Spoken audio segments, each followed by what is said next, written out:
Today on Locked On Red Wings, Seider and Raymond's 3-point nights propelled the Detroit Red Wings to their fourth straight win.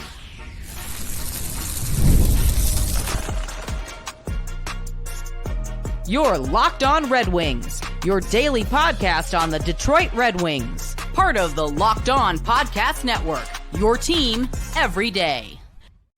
Welcome back to the Locked On Red Wings podcast. We are your hosts, Brian Fisher and Scotty Bentley. Scotty's a host over at Locked On Tigers, as well as a freelance journalist for the Detroit News, while I am a color commentator for Oakland University, ACHA D1 men's hockey.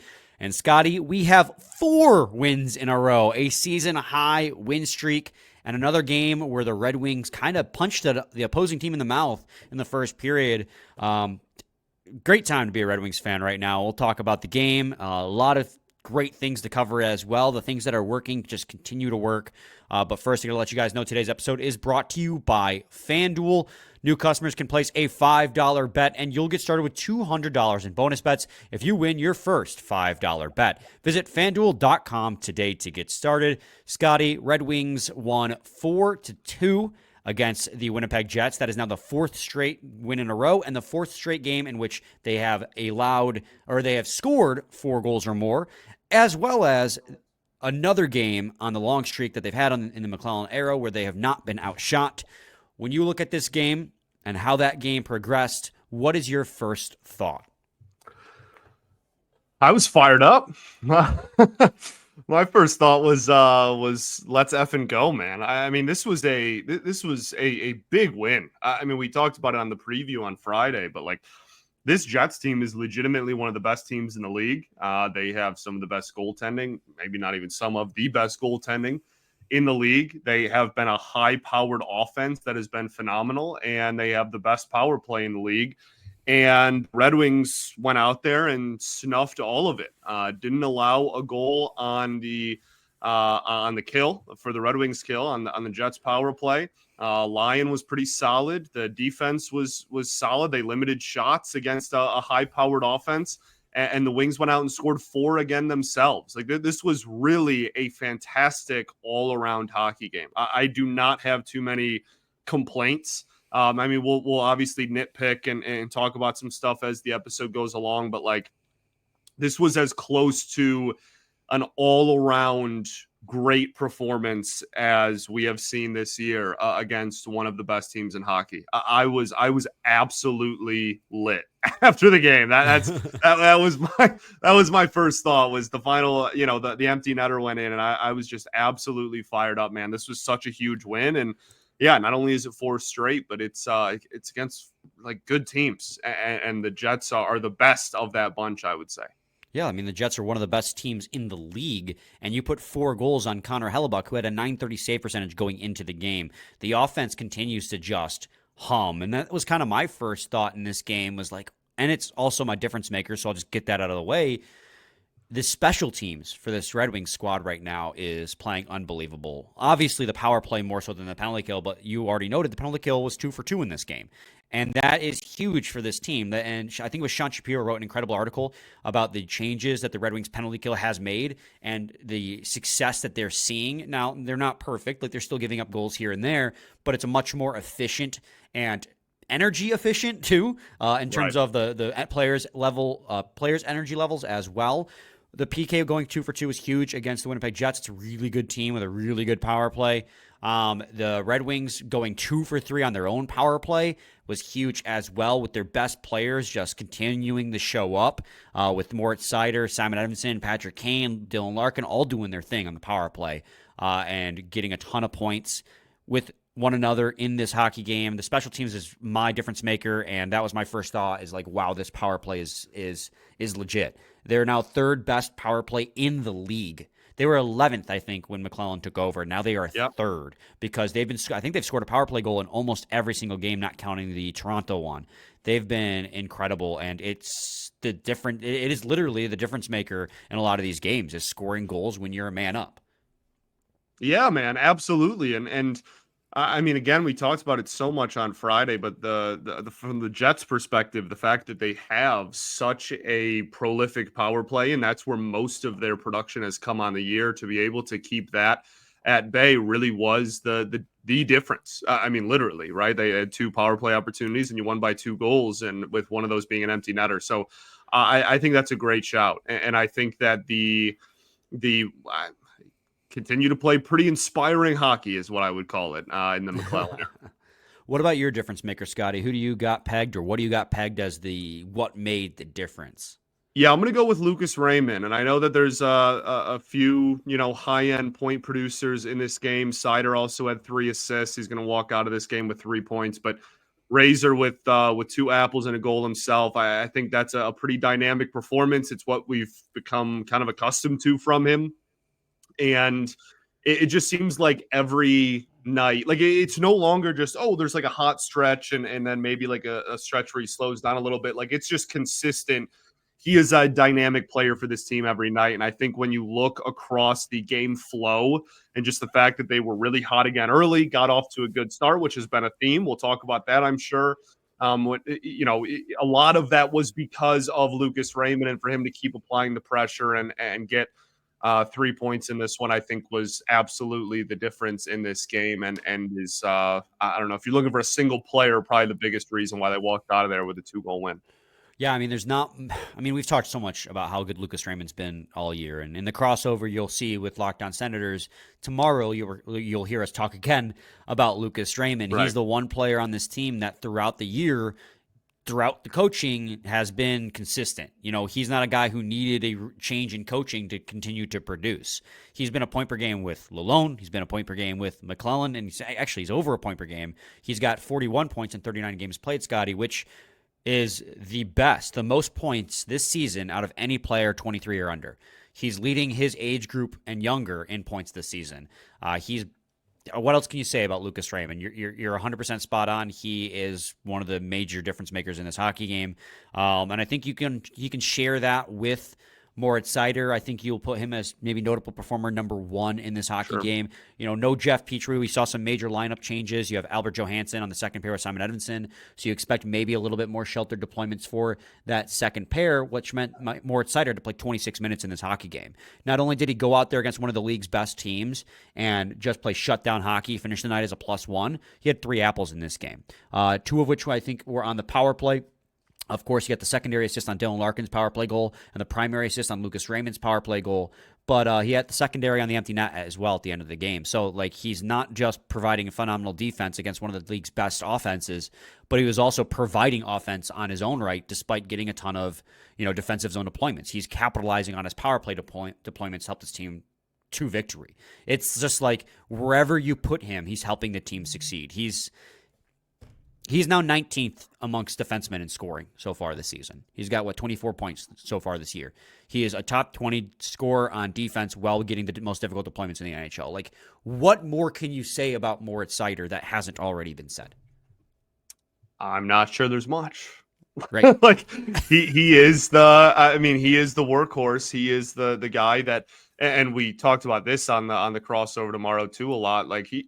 He is the number 1 option on the blue line in every situation. There's not a single situation where he is not the go-to choice. 5-on-5, offensive deployment, defensive deployment, power play, penalty kill. It literally doesn't matter. He is always going to be the number 1 option, and any other game plan is going to revolve around how to get him on the ice as much as possible. Yeah, absolutely. We're going to head to a quick break. When we return, we'll continue. We got so many more notable performers to shout out in this game, as well. Just talk about the overall game flow we saw. So stay tuned for segment 2 of Locked On Red Wings. From big upsets to game-winning drives, the NFL playoffs are better with FanDuel, because right now new customers can bet $5 and get $200 in bonus bets guaranteed. That's $200 in bonus bets, win or lose. The FanDuel app gives you everything you need for live bets, same game parlays, and so much more. Just visit FanDuel.com to join today and get started with $200 in bonus bets. That's FanDuel.com. Make this playoff season unforgettable with FanDuel, an official sportsbook partner of the NFL. Segment 2, Locked On Red Wings podcast. All right, Scotty, plenty of other notable performers to get to in this hockey game. Who stands out to you as having a good or bad game with the Red Wings? Yeah, I mean, I think we can talk goaltending. I thought Lyon was really sharp in this one. This was a solid 2 goals against, faced a little over 20 shots, 23, 24 shots against. You're going to take that, just like in general, but also against a team that leads the NHL in goals scored, right? Like that, this is a really dynamic offense that we talked about a lot on the preview is able to put up goals in bunches. And for not only Lyon's sake, but also the defense, right? And I think that they deserve a lot of credit. There was definitely a little bit of ice tilting after the first period when the Wings got off to the early lead, but the defense held their ground. They limited shots at least, right? The possession maybe got a little whack there, but like they limited shots, and a big reason for the Wings coming out on top was solid goaltending against the league's best offense. And that's all obviously really good to see. Yeah, I mean, the Red Wings did a really good job of limiting quantity, but they gave up a lot of quality chances against Alex Lyon today, or on Saturday, rather. They gave up 15 high-danger scoring chances, which is a lot and too many.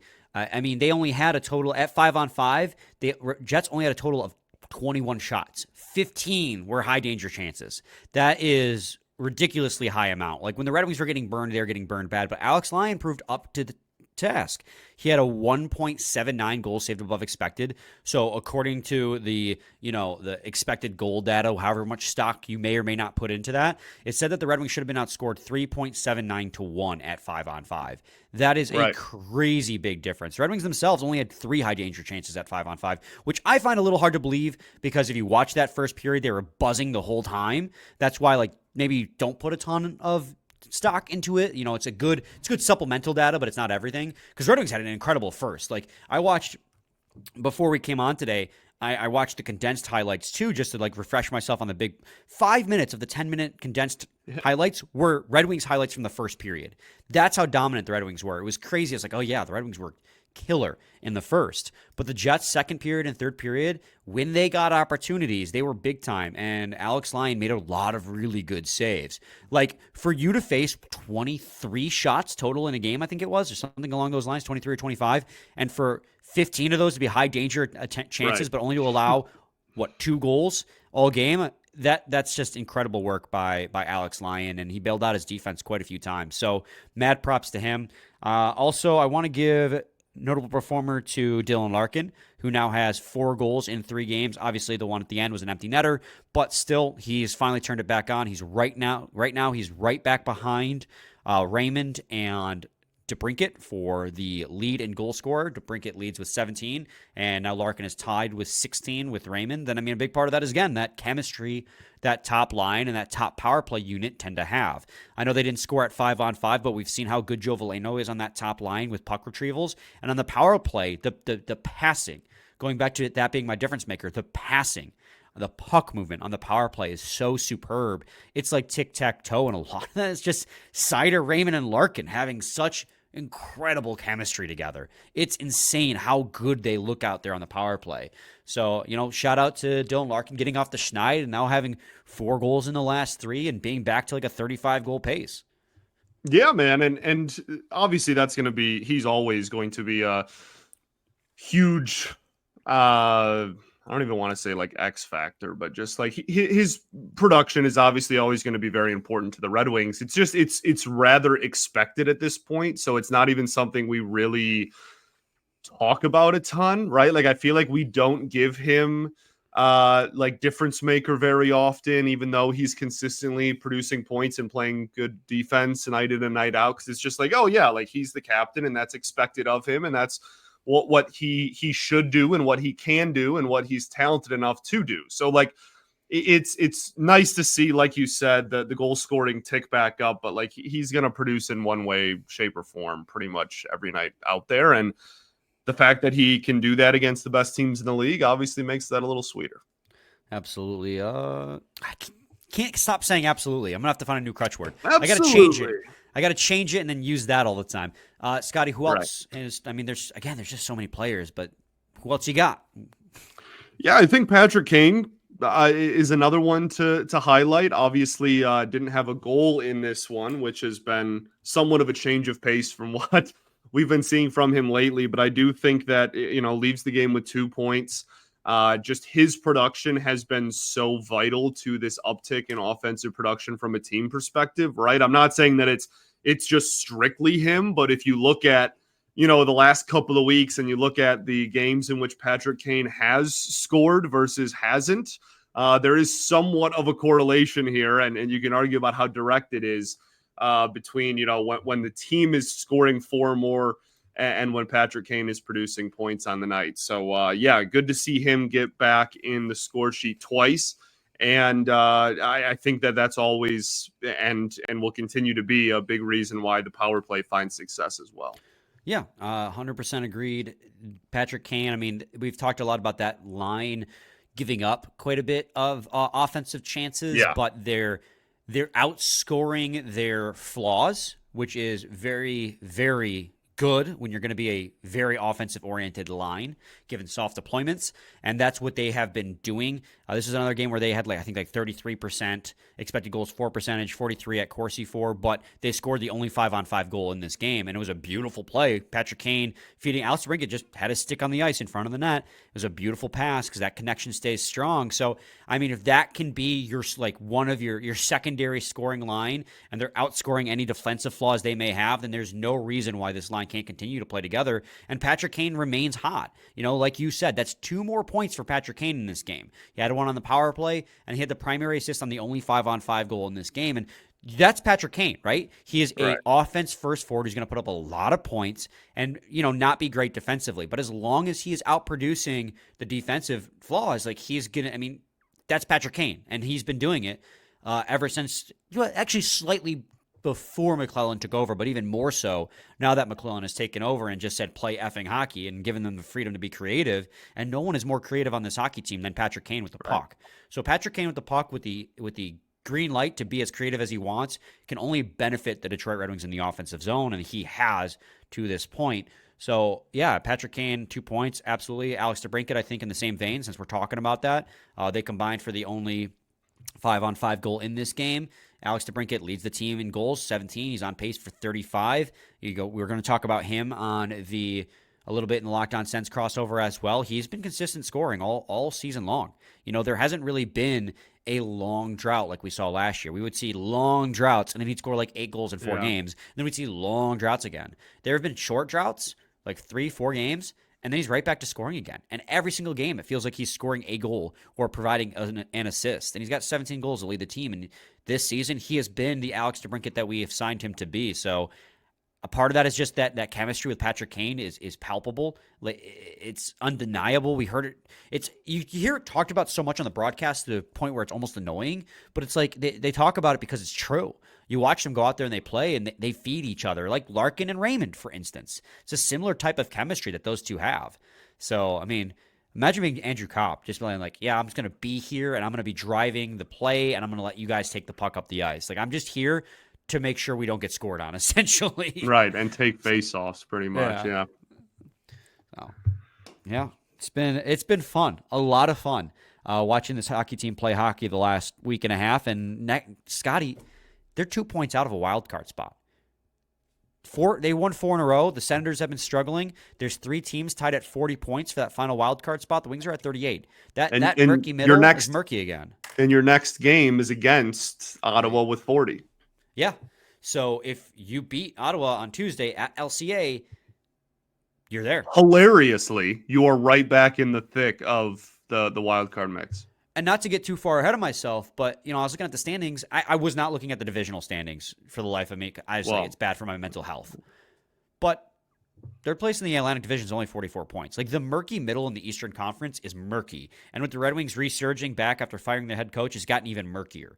So, a week ago, we were talking about, the season's basically over, right? 8 points is too much of a hill to climb. Now they're only 2 points out. Now, that's still a long hill to climb, right? Because you have to play this level of hockey throughout the rest of the season. Not go, undefeated for the rest of the season, but this team will never lose again. Right. You got to basically win 2 out of 3 for the rest of the season, which is a really tall task to ask of. But They've made it interesting again. They're right back in the mix. No one in the Eastern Conference is literally finding all separation. we were asking for. Right? Literally all we wanted was just to be in the mix again.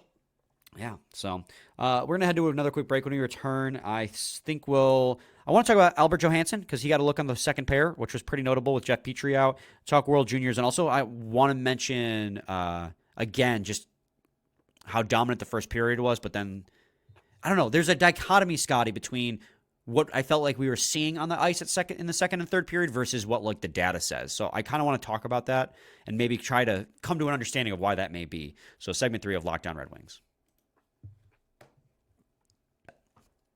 Did Rocket Money help you find any subscriptions you forgot about or that you were paying for twice and didn't know? That's definitely happened to all of us. We've had a few subscriptions that you didn't realize that you were still paying for. But Rocket Money makes it so easy to track them all down. It's like having a personal assistant for your finances. Rocket Money is personal finance app that helps you cancel your unwanted subscriptions. It monitors your spending and helps lower your bills so you can grow your savings. It brings everything together in one place, whether it's subscriptions, your spending habits, or even the goals you want to hit this year. Rocket Money has over 5 million users and has saved a total of $500 million in canceled subscriptions, saving members up to $740 a year when using all of the app's premium features. Cancel your unwanted subscriptions and reach your financial goals faster with Rocket Money. Go to rocketmoney.com/lockedon today. That's rocketmoney.com/lockedon. rocketmoney.com/lockedon. Segment 3, Locked On Red Wings podcast. I'm enjoying this episode so much, I wanted to extend it there. All right. Scotty, Albert Johansson got a look at the second pair with Jeff Petrie out. They also, for what it's worth, recalled William Lagesson up to the NHL. What did you think of Albert Johansson's look on the second pair, getting some increased deployments, playing, I think, almost 18 minutes in that hockey game, 17 minutes in that hockey game? How'd you think he looked? I was fine with it. I think there were some lapses, and you mentioned at the beginning of the show that the defense, while they suppressed number of shots, there certainly was some high danger given up, and some of that was on his plate. But this is what we've been asking for forever, man. Like, you know what I mean? The whole season, we've been begging for someone to get a different look at second pair, and for it to not just be Sherrod and Petrie. Now, obviously, you never want that to happen because of an injury, right? I want that to happen naturally and organically, just because Petrie has struggled this year on the ice. But and just from a pure depth perspective, obviously we're going to need Petrie back at some point. So hopefully he's good and can come back, and we get an update here pretty soon on that. But we've really wanted to see Aljo get an increased role just to see if he can handle it. Like, for no other reason than let's just see if he can handle a little bit more responsibility, because there isn't a clear-cut option for the second pair. And I think it was give and take. And for a first time playing that much in the NHL in his life, I think I'll take a kind of a, like I said, a give and take type of performance. Yeah, absolutely. He had an interference penalty as well. I mean, you got to avoid taking bad penalties in the first period, but it didn't hurt the Red Wings as they were able to kill it off. We were talking about it earlier in the season. Albert Johansson could be paired up with Simon Edvinsson because that was a pair in Grand Rapids. Albert Johansson has experience playing on his offside. I think that was the first time this season we've seen him play on his offside at the NHL level. So props to McClellan for giving him a shot. I thought he handled it as well as he could have. Is this a everyday pair? I don't think so. There was a reason why Johansson was not in the lineup for the last few days since McClellan took over. I think he still has a lot of mistakes to get out of his game. I do think he is an NHL caliber defenseman. I just think it's about growing at the NHL level. He's still got a lot of growing to do, but it was serviceable. They managed, and they beat the Winnipeg Jets 4-2. There were huge opportunities, and that's one of the things I wanted to touch on, right? I touched on it in segment 2, rather. They didn't give up a ton of opportunities, but they gave up high-quality opportunities when they did, and part of that is like defensive lapses again, and also one of the goals against was just Justin Holl giving a pizza up the middle. If you look at the player stat cards from that game, the hockey stat cards, like Justin Holl's like all the way in the negative because he just gave a pizza that resulted in a goal against. So yeah, I mean, is that your pair for the rest of your season? No. Ultimately, Jeff Petrie is going to get healthy and probably slot back into that spot. But can Albert Johansson grow into this role and get more responsibility? Yeah, I think there's still left. And I think giving him an opportunity on the second pair is a great way to start. Absolutely. I agree. Outside of that, we got World Juniors updates. Axel Sandin Pellikka and Team Sweden were eliminated by the Czechs? No, the Finland, by Team Finland in the semifinal. Jesse Kiskinen scored in that game. He has been becoming a very interesting prospect for Red Wings fans. Somebody we didn't know a whole heck of a lot about, became captain of Team Finland, and he's been on fire this year. Jesse Kiskinen, young Finnish player that was acquired from Nashville earlier in the offseason during just kind of a money trade. That was kind of the preamble of the Jake Wallman trade where we all scratched our heads, but we don't have to go down that road again. But Jesse Kiskinen quickly becoming a very interesting prospect, which means that it's going to be the Czech and Team Sweden in the bronze medal game on Sunday. You'll know the result of that by the time you hear this on Monday, as you will know the result of the gold medal game, which was Team USA against Team Finland. Again, Jesse Kiskinen against Trey Augustine, who has been phenomenal for Team USA, as well as Max Plant, who I kind of skipped over the other day when I was talking about the prospects. The tournament. Forgot to mention him. He's got a goal and an assist in the tournament as well. So a lot of Red Wings prospects in the medal games. There weren't a lot of Red Wings prospects at the tournament, but they all made medal games, and that's fantastic. If you're a Red Wings fan, bright future ahead. I was hoping that Team Sweden would make it to gold because I wanted to see Axel Sandin Pellikka at the biggest game at the highest level he can currently play at. But he'll have to settle for a bronze medal game against the Czechs. And then, Trey Augustine. I know Sebastian Costa is kind of like the nearer goalie, but he's making me really excited, dude, with how well he's been playing. Really excited. Yeah, absolutely. And, anybody that follows Sparty hockey has been kind of on that wave for a while, too. It's been awesome. And like World Juniors in general is awesome. And it's so fun to watch. So it's been a really fun tournament. I followed Sparty hockey this last weekend. Went to Chicago and watched them play on Radio Field. I'm aware. Yeah, good for you, man. Got myself a Winter Classic hat for a game that I did not see, but it was 20% off. So that's great. Scotty, I have this thing where when I go to NHL cities, I like to collect a hat for the team that's in that city. But I went to Chicago and I held a Blackhawks hat in my hand and I felt gross. I was like, I can't do this. I can't bring myself to get a Blackhawks hat. So I was like, I'm gonna meet in the middle. I'm gonna get a Winter Classic hat, because this still proves that, I have my souvenir from Chicago. So I just can't. I get enough crap already when I wear the Preds hat on the podcast, even though it's just like a collecting thing. I was like, can you imagine the blowback we would get as a podcast if I was wearing a Blackhawks hat? I wouldn't do a show with you. Yeah, I just wouldn't. It's funny you say that because I've been to 20 of 30 MLB stadiums now, and I collect a baseball and a T-shirt at all of them. And it's really funny. I went to Fenway within a couple of years of them eliminating the Tigers from the 2013 ALCS. So I want to say it was 2015 or 16. I was still in high school and whatnot. And my dad and I went, and I couldn't buy a Red Sox t-shirt. I was like, I will never wear this. Like, I'm not buying. So I got a Fenway Park t-shirt, and I was like, all right, well, I went there. It's a cool stadium. It's a beautiful park, and I'm not repping the Boston Red Sox, who just, broke my heart a couple of years ago. So I feel you. I've done the same thing. Yeah. Yeah. The outdoor game was a lot of fun, and I never want to do it again. Yeah. It's a long day. It was a long day, and it was 20 degrees out, and the ice was pretty terrible by the end, so there were a lot of stoppages, and all the games started late because all the games went to overtime.